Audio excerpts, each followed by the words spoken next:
Curiosos en el aire. Conexión Centro. Salí a tomar aire. Tenemos WhatsApp. Escribinos. Dejanos tu mensaje. Agenda 351-652-1097. Conexión Centro. Salí a tomar aire. Paseos urbanos, lugares y caminatas por la ciudad. Viaja local. Córdoba Walking. Caminatas urbanas. ¿Cómo ayudar a mejorar nuestra ciudad? Córdoba Walking. Vero Perotti está en el aire de Conexión Centro. Viaja local. Córdoba Walking. Sábados, 18 horas. Conexióncentro.com.ar. Salí a tomar aire. La plataforma web de turismo crece. Guías y prestadores cordobeses le ponen voz a lo que podés visitar y hacer en Córdoba. Ya llegaron los podcasts, audios con tonada cordobesa. Conexióncentro.com.ar. Escucha nuestros audios. Bájalos desde la sección podcast. Conexión Centro. Salí a tomar aire. Estamos en todas partes y te contamos el costumbrismo cordobés, sus rincones y anécdotas. Curiosos en el aire. Este espacio es para los que les gusta sorprenderse. Curiosos en el aire. Conexión Centro. Salí a tomar aire.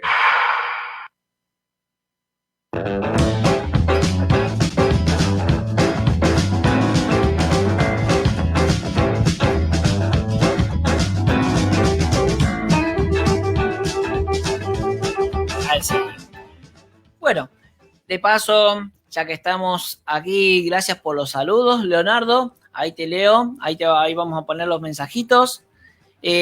Atentos al programa, Leonardo, a Gustavo, también a Adriancito. ¿Cómo está, Adrián? Tanto tiempo. Que manda mandando mensajes también por acá. Yani, que está escuchando con los chicos. A Lili, Lore, a Graciela. ¿Cómo estás, Graciela? Gaby, también a Gaby le tengo que mandar un saludo. Cuando puedas explicar para qué fin se colocaron esas mallas las de plástico que pusieron sobre el Cabildo. Ay, Dios. Tendría que hacer un programa sobre los 3 grandes atentados al Cabildo. 55, 75 y hace 2 años. Cuando pusieron esas mallas, a partir de que se cayó una de las placas de mármol, se cayó sobre un ciclista en el año verano 2018, creo que fue eso. Pusieron esas mallas como una solución rápida. El gobierno nacional mandó una ayuda porque acá en Córdoba no había plata. Y esa ayuda era una malla de plástico.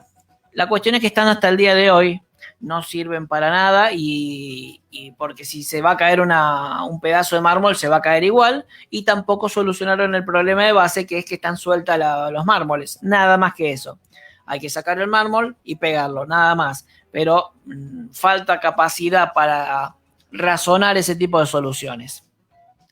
Bueno, ¿a quién más tenía que saludar? Uy, me estoy olvidando. Bueno, al grupo de Patrimonio Cultural también le mando un abrazo grande, la profe Irusta, el profe Ceballos, a Gaby de allá de la instancia de Jesús María, que también están escuchando, pues yo se les mandé. Al grupo del Ideatón también, participamos en el Ideatón. Isabel, ¿cómo estás? ¿Todo bien, Isa? Te tenía que responder algo hoy, después te lo voy a responder. Estuvimos participando también. Hola, Analía, ¿cómo estás? ¿Cómo andás? ¿Todo bien? Contame lo que sea del 55, estaría buenísimo. Y del 75 también, ¿sí? El pequeño breve comentario a todo el grupo que estuvo en el Ideatón. Mile, Vane, Nicole, Victoria. Un abrazo grande también que les mandé para que escuchen. Mañana vamos a ver si quedamos o no. Pero bueno, estuvo muy divertido participar del Ideatón también. Volvemos al tema del día de hoy. Huecos en la memoria. Y ahora sí, vamos a ver huecos que no fueron tapados, sino que son huecos que están hasta el día de hoy, ¿sí?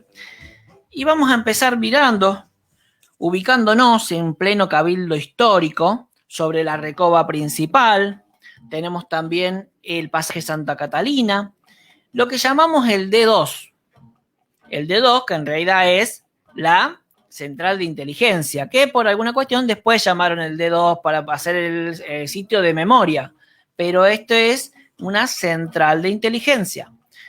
Y en esa central de inteligencia es que donde desde el 75 ya se venían reteniendo personas sin avisarle a mamá, sin avisarle a papá, sin avisarle a los amigos, porque esas personas no estaban detenidas, sino que estaban desaparecidas. Oh, me suena esto. Sí, bueno, las desapariciones ya se venían gestando desde varios años antes, al 76.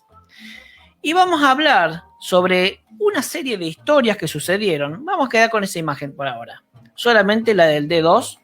Y les voy a contar una contextualización de lo que fue el tiroteo al Cabildo de el 20 de agosto de 1975 a las 11 de la mañana.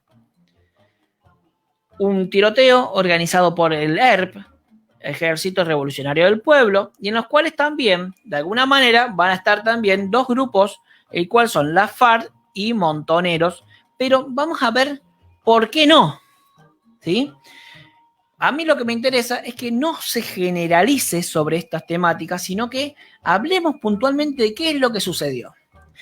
Vamos a la contextualización. ¿Se acuerdan que hablamos en un momento sobre que al final de la Revolución Libertadora se proscribió Perón y también todo lo que era alrededor del peronismo, todo lo que se había hecho desde el peronismo?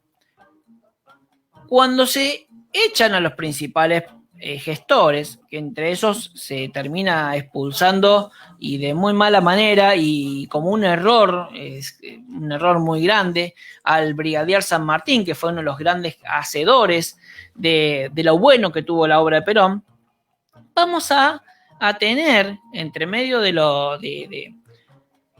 toda esta situación la conformación de grupos peronistas, pero que no podían ser peronistas, no podían estar ni proponerse para el gobierno como peronistas.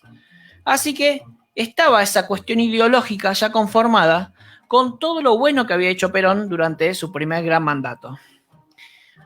Y es así como en los años que estuvo exiliado Perón, se van a ir reforzando estos grupos. De hecho, van a participar mucho en los grandes eventos que llevados adelante tanto por la CGT como los diferentes gremios que ya van a estar muy bien conformados.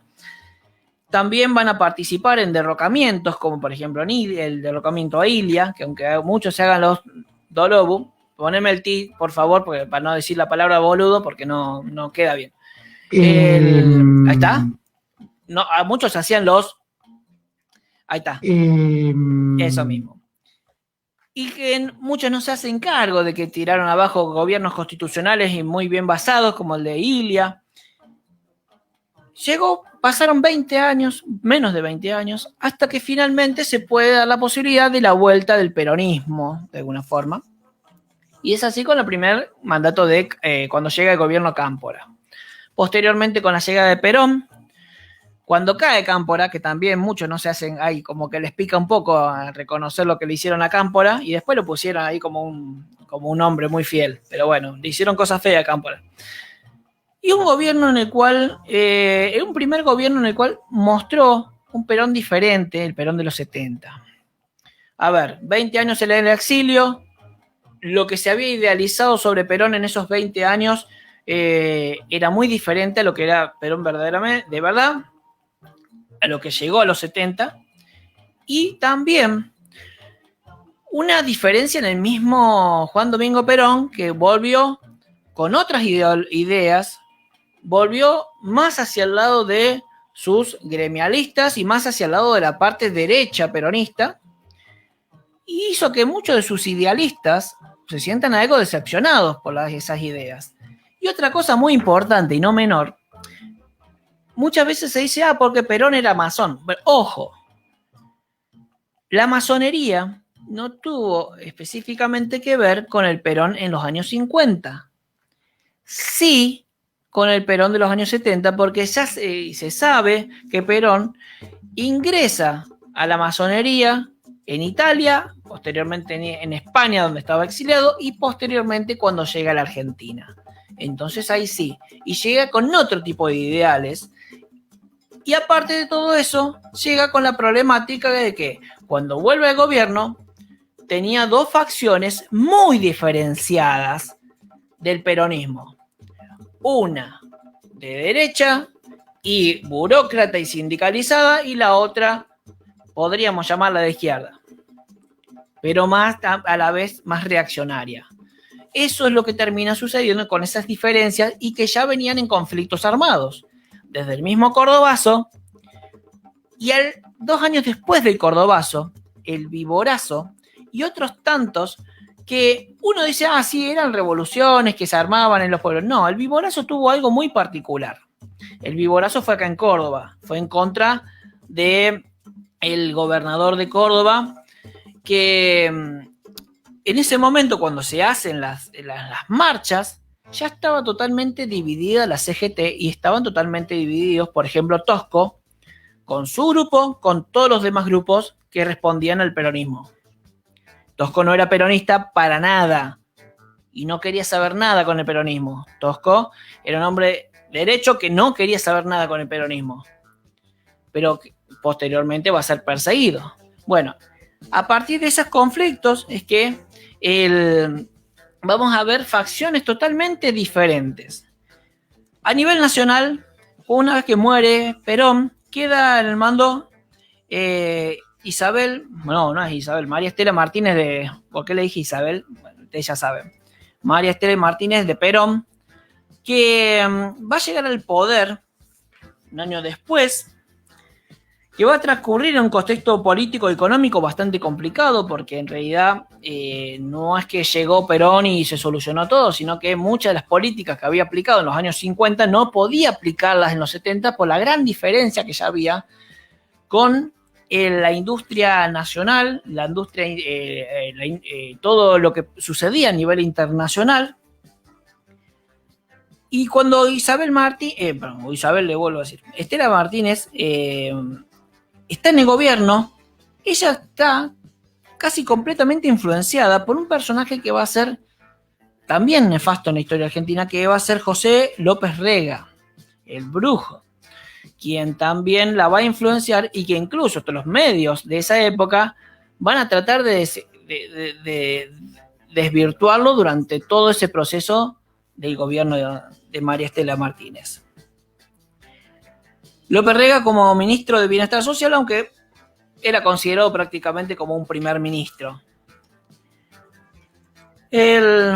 Aquí en Córdoba teníamos al cordobés Obregón Cano, que ya había tenido su participación en el Cordobazo, había estado participando también en el 55, fue un hombre destacado de la política, pero bueno, va a ser derrocado por un levantamiento policial que va a tener su repercusión justo en el 75 a partir de este evento que vamos a comentar. El 5 de febrero de 1975, Martínez dictó el decreto 261-75, conocido como el primer decreto de aniquilamiento, que establecía que una zona de emergencia en un sector de la provincia de Tucumán, que entonces estaba bajo el gobierno de un gobierno justicialista, era Jury en ese momento gobernador de Tucumán, con el fin de combatir militarmente la guerrilla denominada Ejército Revolucionario del Pueblo. El ERP había establecido una fuerte presencia rural en el distrito tucumano y su principal intención era instaurar una zona liberada y un foco revolucionario dentro de la provincia, para que una vez controlado todo ese territorio en el norte, iniciara un conflicto armado en contra del Estado argentino y buscar reconocimiento internacional. Eso el ERP. Montoneros, otra organización que también que se va a conformar, sobre todo, esta conformación se va a dar en el momento que Perón asume el poder y se van a unir, y esto también me lo van a decir muchos, a partir del 1 de mayo del año 74. ¿Por qué? Antes de la muerte de Perón, el último discurso del Día del Trabajador, ese momento especial donde los echa de la plaza a ese grupo que decía que estaba armado y que de verdad estaba armado, eso va a ser un quiebre en la política a nivel nacional y local también. Se conforman los grupos guerrilleros, por llamarlo, en Tucumán. ¿Y dónde es que se juntaron? Sí, se juntaron en Córdoba, porque tanto la FARC como Montoneros como LERP se juntaron en Córdoba y firmaron alianza. Una de las alianzas entre la FARC y Montonero va a ser con Santucho y Osatinsky, va a ser lo que frente, lo que hoy es lo que es el Patio Olmos, y también otra de las uniones van a ser en Villa Allende. Y Villa Allende va a ser como el núcleo del nacimiento de estas tres organizaciones como organizaciones unidas. Cosa que después no va a quedar, ¿sí? Bueno, el Montoneros también mantenía un pequeño núcleo en Tucumán, alrededor de unos 30 combatientes que aumentarían a 100 al año siguiente. El decreto firmado por Martínez, en carácter de secreto y desconocido para la opinión pública, autorizó al ejército a ejecutar las operaciones militares que sean necesarias y a efectos de neutralizar y aniquilar las acciones de elementos subversivos que actúan en la provincia de Tucumán. Esto en el año 75 fue llevado adelante por el tercer cuerpo del ejército y es por eso que a Menéndez se le hizo tantos monumentos y tantos reconocimientos hasta no hace tanto tiempo. Por eso que Menéndez lo tenían de otra manera y que posteriormente, cuando llega la dictadura militar, Menéndez prácticamente ya había hecho su trabajo de aniquilar a muchos de los grupos que se consideraban subversivos. Y posteriormente se dedicó a hacer las otras fechorías que se hicieron durante la última dictadura militar. Raúl Lastiri, en realidad en esa época, vamos a hablar de que tanto Raúl Lastiri, Italo Luder, me estoy olvidando de Cafiero, Rucauf, eran personas que acompañaban a Estela Martínez de Perón. Pero ¿qué pasa? En esa época ella no estaba gobernando. Ella se sentía atosigada, se sentía mal y se tomaba muchos meses de descanso.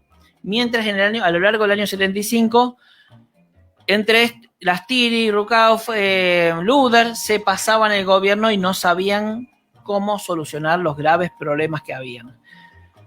En un momento se dijo que Estela Martínez estaba en Mar del Plata descansando cuando en realidad estaba en Córdoba. Y a eso vamos a ir al final.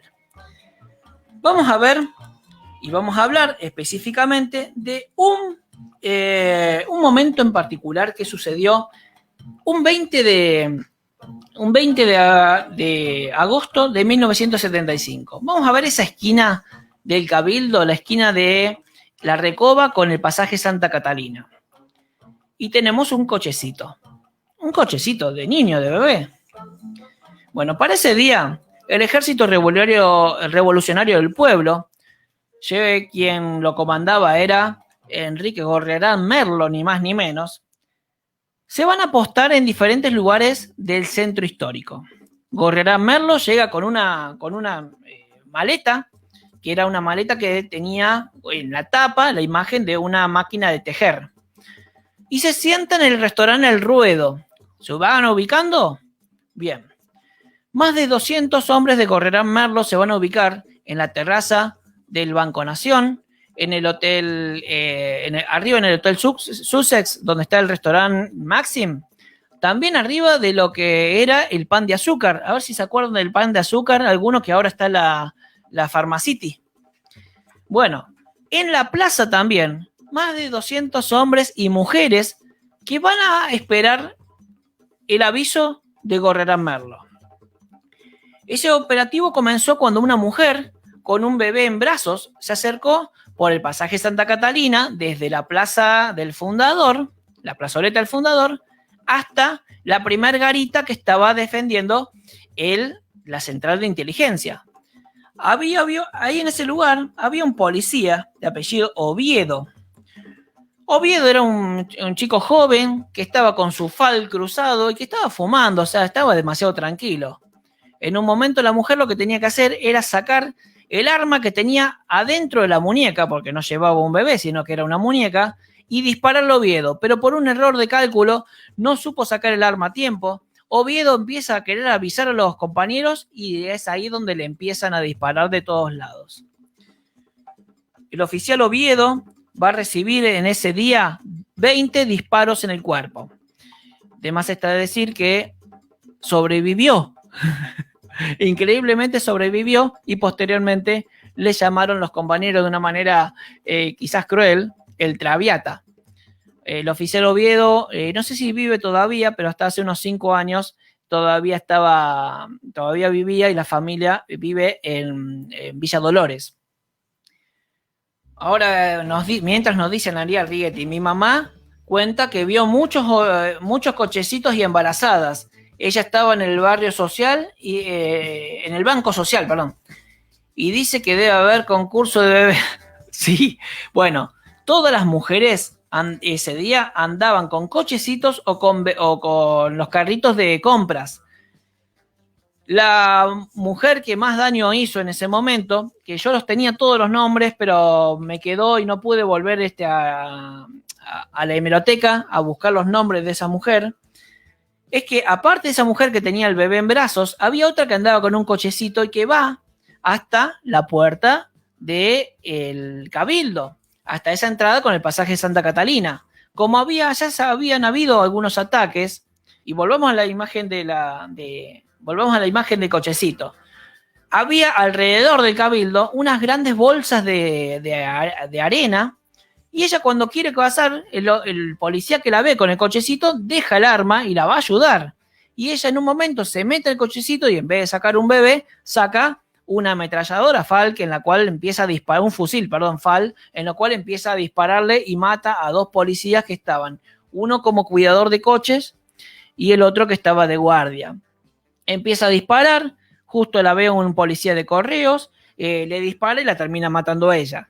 Después empieza el tiroteo desde todos los puntos del centro, desde arriba de los bancos. El Banco Nación había una ametralladora muy fuerte, pero que inmediatamente justo el guardia del banco cerró inmediatamente y no dejó entrar a los que iban a disparar, así que bueno, esa por suerte no se llegó a utilizar. Desde uno de los capulines de la catedral, ahí vamos pasando así para los que estén viendo las imágenes, desde uno de los capulines de la catedral también disparaba uno desde arriba, y los principales objetivos eran la sede de la central de inteligencia, ahí vemos uno de los capulines donde se estaba disparando, y que hasta el año 2011, cuando se hizo la restauración, se veían los agujeritos al costado de la ventanita. Según lo que se dice, también en otra época se veía un rastro de sangre en ese capulín. También vamos a ver los huecos que quedaron en los mármoles, en las puertas, las esquirlas de los disparos. Y si seguimos comentando sobre las cosas que son increíbles, vamos a ver la imagen de una palmera ahora, porque en la Plaza San Martín, justo frente al Cabildo, hay una palmera. A esa palmera, a la más alta, se subió un campeón de tiros contratado por el ER. Un campeón, o sea, era un tirador olímpico. Fue campeón en varios concursos nacionales y que fue contratado por el Ejército Revolucionario del Pueblo para descargar una batería de 200 balas en el Salón Rojo. Y ese va a ser el segundo punto más importante, porque lo que querían hacer era vengarse en ese momento estaba Lacabane como interventor de la provincia, porque según Gorrerán Merlo era un sádico y era un hombre que no, bueno, que lo consideraban a ver, espera que estoy buscando la palabra ahora. Decían, bueno, no lo voy a encontrar ahora, pero bueno, no lo consideraba muy bien a Lacabane y por eso querían tirarlo abajo su gobierno. Bueno, no lo voy a encontrar, después lo voy a encontrar eso. Bueno, también cuando disparan hacia la central, hacia el Salón Rojo de la central de policía, por la confusión del humo y todo el tanto tiroteo, terminan matando a un secretario y terminan disparándole casi todas las municiones a un cuadro de San Martín que estaba erguido, que estaba parado, que parecía un hombre parado así a la simple vista, y prácticamente todas las balas le terminan tirando al cuadro de San Martín. O sea, una cuestión, una locura lo que fue ese momento y esa situación. Y prácticamente este ataque que hace Gorrerán Merlo junto con el Ejército Revolucionario del Pueblo lo hacen totalmente impunes, porque en el Cabildo no había más de 10 policías, de los cuales mueren 5. No estaban los jefes principales, solo había un comisario mayor que estaba como jefe principal. Entre los muertos estaba el oficial Rojas, que estaba simplemente cuidando autos, y muere un Díaz. Y tuve la suerte de poder hablar con otro Díaz que estuvo ese día en la contienda, que al escuchar que habían matado a Díaz pensó que habían matado a su hermano. Y se enojó tanto que agarró un fusil, quiso salir a la calle, y fue el mismo comisario que había quedado a cargo del Cabildo que le termina dando un culatazo en la cabeza para desmayarlo y que no salga porque lo iban a acribillar. Todo eso pasó a las 11 de la mañana y habrá terminado 40 minutos después. 5 oficiales de policía muertos y uno de los considerados extremistas terminó muerto también. Y después murió otra vez lo mismo. Mucha gente que murió en la calle que nadie sabe ni quién son ni cómo fue, porque muchos fueron a los hospitales, pero la verdad es que quedaban como silenciados, quedaron con la nada. Hubo familias que nunca más recibieron a sus parientes y nunca más supieron qué es lo que sucedió. Dentro de lo que fue este ataque, también, en ese momento, en la central de inteligencia, estaba detenido ni más ni menos que Marcos Osatinsky, que era el líder de montoneros en Córdoba. Y acá vamos a la gran diferencia. Ya no se estaban teniendo las mismas ideas. Cuando disparaban en el Cabildo no les importaba disparar, porque muchos de los disparos fueron a parar a la central de inteligencia. Y en la central de inteligencia había tanto policías como también detenidos. Y cuando se disparó desde afuera, no se disparó con la intención de liberar a los detenidos, sino que se disparaba incluso hasta donde estaban los detenidos. Y eso fue otra cosa que marcó una diferencia en estas ideas de generalizar. Marcos Osatinsky estaba entre los detenidos y también algo muy particular. Ahí vamos a ver una imagen del Museo de la Memoria, donde era la central de inteligencia. Fue que para ese día, a esa misma hora, no estaban ni el superior de la central de inteligencia, tampoco estaba el superior, el jefe de la policía provincial, y para ese día reunieron a muchos de los que venían a los policías que venían denunciando las irregularidades dentro de la policía de la provincia, que estaban reunidos en la central de inteligencia. Me parece demasiado raro todo esto. Bueno, estaban ahí y muchos se tuvieron que defender con las armas que tenían encima. Generalmente armas de mano y no fusiles, y se tuvieron que defender de los fusiles de más. Al mismo tiempo, Gorrerán Merlo atacó en la central de comunicaciones, ahí en la calle Mariano Moreno. Se atacaron diferentes puntos con tal de que hicieron que ningún patrullero pudiese llegar al Cabildo a defender. En el momento que todos los atacantes decidieron irse, simplemente agarraron, pusieron todo en sus maletas y se fueron. Eso fue lo único que se supo. Al otro día se va a saber que la mujer esta que había muerto no era una mujer que pasaba por la calle, sino que era también una guerrillera, así que la sumaron al bando de los malos en ese momento. Y al otro día, Osatinsky, que estaba ahí, Marcos Osatinsky, que era uno de los grandes, los líderes de montoneros en Córdoba y el que unió a montoneros con la FARC, se lo va a llevar desde la central de inteligencia, donde nadie sabía que estaba ahí, salvo sus abogados, y se lo va a llevar al penal de San Martín. Se lo torturó durante un día entero, todo ese día, el final del día del ataque, y al final, el otro día, totalmente deshecho, totalmente destrozado, a Osatinsky, cuando se lo está llevando para el barrio San Martín, para la camioneta en el puente de Santa Fe, le dicen: podés irte, y él, sabiendo lo que se le venía, empieza a correr y le disparan por la espalda y lo terminan matando. Para más datos sobre Osatinsky, su familia estaba en Tucumán, así que pidieron trasladar los restos.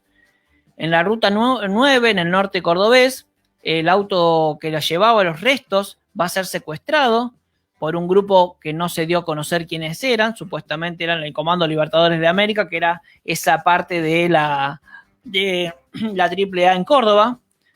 Lo secuestran el auto, secuestran el cuerpo, le meten dinamita y lo hacen explotar en pedazos. Esa época parece que no se venían con chiquitas. Lo que nos queda hoy son esos restos, esas marcas de balas, esas marcas que quedaron en las paredes. ¿Qué nos queda por decir? Que esas ideologías de un lado, o sos de uno, o sos del otro, o sos de blanco, o sos de negro, esa bipolaridad histórica siempre va a estar marcada. 20 de agosto de 1975 fue, de hecho en los diarios salen las noticias, salen las imágenes. Esa imagen del cochecito es la última que pude rescatar porque yo tenía todas las imágenes de esos diarios. Algo difícil que se puede hacer difícil de hacer con este tema es tratar de conseguir información de los diarios, porque muchas de las hemerotecas tienen los diarios que se los robaron. Del 55 recién tengo diarios a partir del 28 de septiembre, y todos los diarios de los días anteriores, si bien algunos diarios tuvieron que cerrar, se roban las hojas, así que es difícil encontrar hasta que en algún momento se puedan digitalizar todo. Bueno, vamos a tener que andar peleando con esas imágenes. Muchas de las fotos son sacadas con celulares, el celular que tenía en ese momento. Son cosas que sucedieron en ese momento y que esperamos que no vuelva a suceder, aunque bueno, muchas veces cuando uno mira la política sabe que hay cosas que se repiten. Quiero ver algunos mensajes porque no pude leer todos. Leí los de Analía Righetti, que me estaba contando que su mamá le contaba lo que pasaba. Sí, después de eso empezó todo un terror alrededor de la sociedad con cualquier mujer con cochecito. De hecho, si tu mamá te andaba llevando el cochecito a vos, seguramente la habrán apuntado más de uno, le habrá tenido miedo, porque de repente comenzaron a sacar las armas y disparar. Ella tuvo que esconderse en Electro Córdoba. Pasó eso, las mujeres llevaban cochecitos y carritos y unos carritos de compras. Los hombres llevaban estuches, y había unos hombres que estuvieron disparando junto con Gorrerán Merlo que llevaban unos parlantes grandes que decían una banda, ya me voy a acordar el nombre de la banda que tenían, el grupo Orquesta Los Querubines. Claro, la Orquesta de los Querubines estaban paseando por el centro de Córdoba y de repente de los parlantes abrieron así, sacaron armas que dispararon para donde querían. Así que bueno, esto es parte de lo que pasó y tenemos los datos, entrevistas y demás. A ver, Gustavo, gracias, Seba. Cuando puedas, otro tema, podrías ampliarlo del Cordobazo. El Cordobazo también tuvo unos detalles increíbles, que creo que son más de comedia que de tristeza, porque si bien hubo muertes, hubo muchas cosas que evitaron que el Cordobazo sea una masacre. Y hubo cosas y detalles que evitaron la masacre en el Cordobazo, comentados por los que estuvieron tirando piedras y que le tiraban las bulucas a los caballos para que se caigan, como también desde la policía, que tampoco tenían el ánimo de andar matando, a pesar de que, bueno, murieron varios, hubo creo unas 5 muertes en total, pero los detalles poco conocidos del Cordobazo también son más que interesantes. Bueno, Gustavo, Angélica, que me decís si hubo mucho silencio. Angélica, sí, hubo mucho silencio y siguen habiendo silencios, porque son silencios no convenientes. Primero, el reconocer que no siempre o es blanco o es negro. Reconocer que esa época fue una época muy mala para la política, fue una época muy mala para todo, una época en la cual como sociedad nos costaba unirnos. Eso de hoy es más fácil generalizar y decir, no, si era estaba bien y si era esto estaba mal. No, estaba todo mal. Y las intervenciones que van a hacer los gobiernos de facto no van a solucionar nada. ¿Y por qué? Porque en nuestra historia no solucionaron nada. A ver, te digo, algún gobierno de facto que haya solucionado algo, y en los 30, Juan P. Justo hizo algunas obras interesantes que ayudaron al progreso de la Argentina. Algunas y nada más. En los años 50, lo bueno que tuvo, dentro de todo lo malo, es que se siguieron algunas cosas. Por ejemplo, no se desarmó totalmente el IAME, la Industria Aeronáutica y Mecánica de Estado, se transforma en DINFIA, pero no la aniquilan. Entonces, el golpe del 55, este elemento tan importante que fue la fábrica de aviones y el IAME, lo transforman en DINFIA, que sigue haciendo productos argentinos y de muy buena calidad encima. Entonces, por lo menos eso no hicieron daño. En cambio, en la dictadura del 76, al DINFIA lo transforman en el IME y ahí sí separan la parte mecánica de la parte de aeronáutica, hasta que finalmente la parte mecánica la terminan de destruir, cerrando la fábrica en el 82. En el 80 en realidad ya estaba cerrada casi. Entonces, por eso que cuando dicen, porque los militares no estaban mejor, simplemente se acallaron las voces, no estábamos mejor. Lo mismo que pasa con el tema de la seguridad y que quieren comparar con esta época. Si viene Videla no va a poder llevar adelante esta realidad actual. ¿Sí? Porque no teníamos no tenían en el 75 la realidad que tenemos hoy. Y otra de las cosas que llamó mucho la atención, ¿qué pasaba cuando estos tiroteos y todo este lío que hubo en el 75? ¿Dónde estaba el presidente? O la presidenta. Muy llamativo es que la presidenta estaba no en Mar del Plata, como se decía, sino que estaba en Ascochinga. ¿Qué hacía en Ascochinga? Estaba descansando porque estaba tosigada y todo lo que ustedes ya saben. Estaba descansando, pero acompañada de Alicia Raquel Jatrice de Videla, Delia B. Viera de Macera y Lía González de Fautario. O sea, con las tres mujeres de los principales jefes de las Fuerzas Armadas en la Argentina.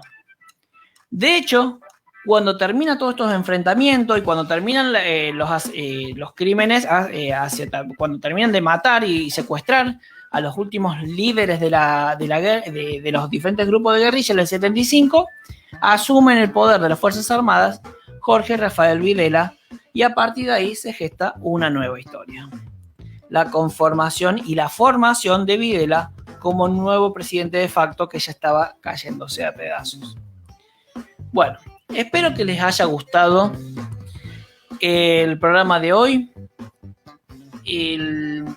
Esto lo pongo yo como parte de un recorrido que se llama Donde nacen las historias, donde muestro cada uno de esos huequitos que hay en el Cabildo, donde muestro cada uno de las heridas que todavía sangran en el Cabildo. Y luego nos vamos a la vuelta a la hemeroteca, esa misma hemeroteca que tuvo la ventana abierta durante toda la cuarentena. Bueno, nos metemos ahí y ahí buscamos los diarios de la época y ahí vemos cómo era todo lo que venía pasando hasta el ataque y todo lo que va a suceder después. Y quizás eso sea una gran explicación para todo lo que se va a venir posteriormente. Gracias por sumarse al programa de hoy. La lámpara se me murió en el camino, por eso que empecé iluminado y terminé así morocho. Así que, bueno, la iluminación no nos va a venir hoy. Gracias a todos los que se sumaron. Un abrazo grande. Saluden, escriban ahí, comenten si tienen algunas anécdotas más. Vayan comentándolas. Y los veo la semana que viene con una nueva temática donde seguramente se les va a caer la cara. Porque la semana que viene vamos a ir a las bases va a ser sorpresa mejor. Va a ser sorpresa. La semana que viene un tema que va a dar que hablar. Algo cochino. Pero bueno, va a dar que hablar. Muchas gracias por sumarse, compartan, escriban ahí abajo, comenten y yo después cuando vuelvo a mi casa a la noche les voy respondiendo a cada uno de los que hablo. Gracias por todo, gracias Diego por la oportunidad, siempre nos pasamos de tiempo, pero bueno, vale la pena. Muchas gracias por todo, chao.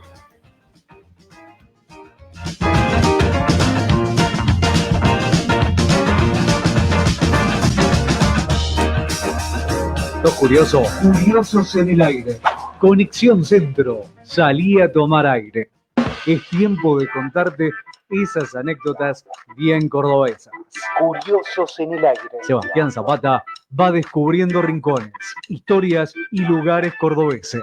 Curiosos en el aire. Conexión Centro. Salí a tomar aire.